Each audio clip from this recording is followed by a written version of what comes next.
Hello guys, Fisaya here. Welcome back to my channel. On this channel I talk about faith, lifestyle. I also review books and magazines. Hope you are doing well. If you're new to my channel, thank you for stopping by. Don't forget, before you leave, comment, like and subscribe. And my returning subscribers, thank you so much. I do not take any of you for granted. Thank you for keeping me going. Thank you for the interest you've shown. Thank you for the comments, the likes and subscription. Another thing is you might want to turn on your notification bell so that you get notified when I release a new video. So today it's kind of a question and answer series because I've done a lot of videos about how I got a job in the UK, how I integrated into the culture, and how what I found different in the UK schools and the Nigerian schools. And today is another question I've got from people, especially my friends in diaspora, wanting to relocate.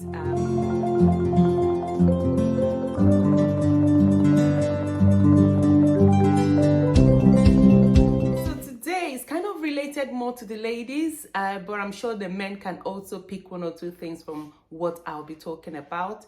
It's actually about delivering, having children in the UK. Is one of the things I've had recently and in time past about what happened, how I had my children, what were the requirements. I know some years back, I don't know how far back it is, UK used to give citizenship straight away to people, to babies who are born in the UK. But I think they've stopped now. It's not that I think, I know they've stopped now. Before you can have a child in the UK, obviously, if that is what you want to do, and that's your plan to have a child in the UK, you have to maybe go to the UK border, uk.gov or gov.uk. I can't remember. Just Google it and see the requirement, because I think the laws changes very quickly, and to be honest, sometimes I find it hard to catch up with it. So when I get questions like, oh, what do I need to do, I just refer them to the gov.uk website. And with NHS, it's like the National Health Service. So if you've been living in the UK, maybe you're a British citizen, or you have indefinite leave to remain, or you have other things. I don't know all of these things because I haven't been following through the requirements. You can actually have your child free of charge in the UK. You don't get charged for actually giving birth in any of these hospitals. But obviously, if you don't fall in this category, so you're not a citizen, you don't have indefinite leave to remain, or you don't have a permit that allows you to have access freely to all of these resources, then you have to pay. Right, how much they pay, I am not entirely sure. I'll ask you to maybe make inquiries, maybe about the area where you want to give birth to, maybe in London or Newcastle or Wales or Edinburgh, wherever it is you are. Just search what the requirements are so that you don't get a shock of it. All right. But I know whatever happens, you will get a certificate of where you've had your baby, but you won't get the British passport. So that's the difference. You won't get a British passport. But if the parents are British, or they've been naturalized to be British, then obviously the child you'll be having would also have that British status. So another thing that that shocked me when I had my first daughter, it is very interesting. I had her in one of the hospitals in London, and so it was very interesting. Delivery story for another day. But what I found shocking was when I've had the baby, when you're in Nigeria, you have all these pepper soup and the food that the fuel will give you energy, and you get food, you have a variety. I was given you have a variety of food. But here, when I had my daughter, I was given sandwiches. Is that all I get for giving birth? Well, I didn't know that was like because I was new to the UK then. I didn't know that was the food you get, maybe sandwiches, and that's it, because I didn't understand that was kind of the food you eat, that's that's like proper food. Sandwiches is kind of something a lot of people eat because it's so easy, so straightforward, and it's very filling. But I didn't have that idea. Nobody told me. And I was like, I've just popped out a baby. How on earth will I have sandwiches? So that shocked me in a way. But anyway, they don't stop people from giving you food. So if you have your church families or family members or friends who wants to give you proper meals or meals that you're used to, they don't stop them from bringing it. Because I had somebody, one of my church mummies, actually brought some lovely food for me the next day. Another thing I found shocking was when you have a baby, they just give it, they clean the blood off the baby and they give you the baby. So if you have a boy, I know way back then in Nigeria, and I think Nigerians and Asians, they are into circumcision. The British culture don't do that. They just give you your baby as it is. If you want your son circumcised, you have to you have to pay for it. You have to get a doctor, a certified doctor. I think the Jews, so you have to pay for that. It's not free of charge. It's not what the NHS does. Even if you're a British citizen, they will not circumcise your child because circumcision is not what they do. And because they don't do it for their children, they don't feel there's any need for it. All right.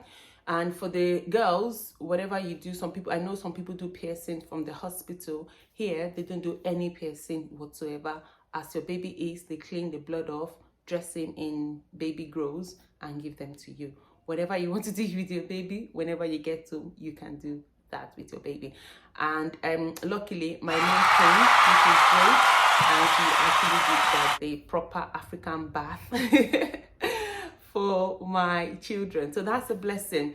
So that was the thing that nobody told me before I had the baby. Another thing that you really, really need is you need a support system around you. Because when you have your child, you just need somebody out there to be able to support you in one way or the other. Your husband or your family or your friends, somebody that can be there for you when you've had your baby. And also you need to think about settling the baby at home and all of those things. So you need to have a baby car seat or baby carrier, all of those things out of the hospital. They don't really encourage carrying the baby in the hand. That was another thing I was told.